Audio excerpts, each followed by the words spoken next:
With respect to Syria, we believe that as a starting point, the international community must enforce the ban on chemical weapons. When I stated my willingness to order a limited strike against the Assad regime in response to the brazen use of chemical weapons, I did not do so lightly. If we cannot agree even on this, then it will show that the United Nations is incapable of enforcing the most basic of international laws. On the other hand, if we succeed, it will send a powerful message that the use of chemical weapons has no place in the 21st century, and that this body means what it says. So it's time for Russia and Iran to realize that insisting on Assad's rule will lead directly to the outcome that they fear, an increasingly violent space for extremists to operate. In the near term, America's diplomatic efforts will focus on two particular issues: Iran's pursuit of nuclear weapons and the Arab-Israeli conflict. If we can resolve the issue of Iran's nuclear program, that can serve as a major step down a long road towards a different relationship, one based on mutual interests and mutual respect.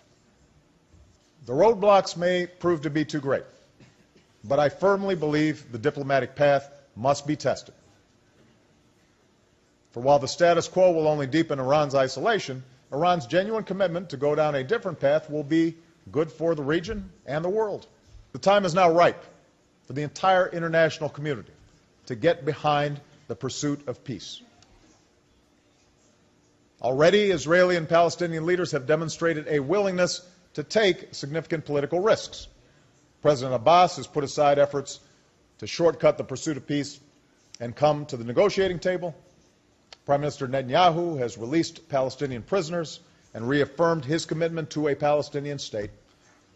The danger for the world is that the United States, after a decade of war, rightly concerned about issues back home, aware of the hostility that our engagement in the region has engendered throughout the Muslim world, may disengage, creating a vacuum of leadership that no other nation is ready to fill.